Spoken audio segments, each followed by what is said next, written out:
Happy Friday and happy new beginnings. What am I talking about?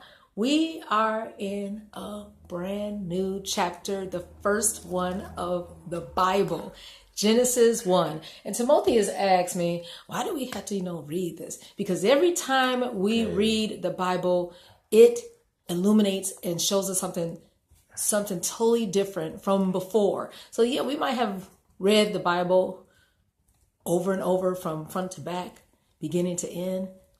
The Lord is Alpha and Omega, but he reveals. It's a sharp two-edged sword, and he wants to reveal things for us and to us so that we can get correction, illumination, and inspiration. So Genesis 1, in the beginning, God created the heaven and the earth. What spoke to me is verse 2.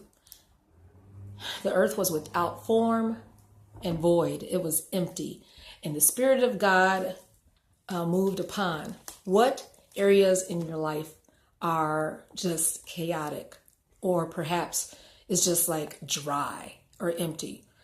I tell you, ask the Spirit of God to hover, to come over that situation. Maybe it's in your home, maybe it's your career, your job, maybe it's your family, your children tripping, whatever. Ask for the Spirit of God to come in. And another thing about the Spirit of God, Timothy has asked me this morning, well, who wrote Genesis? I said, I believe Moses, right? He wrote the first 5 books. And he was like, well, when would he have had time to read or to write or to hear messages? Because I said the Spirit of God, spoke to him. Well, Exodus 24:18, I believe. That's when Moses was called to go to the Mount Sinai. And he was there 40 days, 40 nights. And the Lord spoke to him and revealed things to them. He went into the midst of the clouds, and there he supped with the Lord. And the Lord gave him messages. Guess what? The Lord will give us individual Mount Sinai's wherever we are today. He will speak messages to us.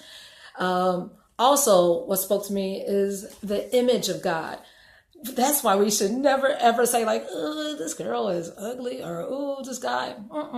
Because we were all created in the image of God. Male and female, the Lord created him. So we cannot insult the Lord's creation. Oh my goodness, I jumped all the way to verse 27.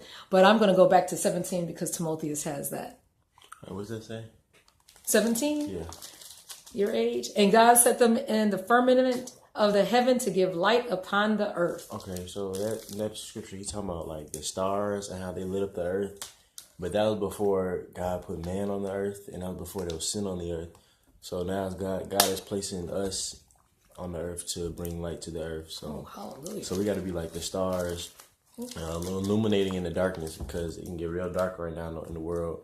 Yes. So, but we don't want to get caught up in being stars, but we just want to be caught up in being light bringers and light bearers. Light bearers, yes, and lanterns. So. All right, let your light shine before men, so that who will be glorified? Our Father, so that they may see our good works because of him. He is in heaven and he gets all the glory. Amen. And anything else, so much that we are to bless the Lord, because the Lord blessed us, and we're to be fruitful in our works, in our bodies, in general produce, and we're to replenish, we're to fill the earth, not only with children, which is good, when marriage and family takes place, but to fill the earth with his glory, with his Spirit. Amen. A multiplying effect.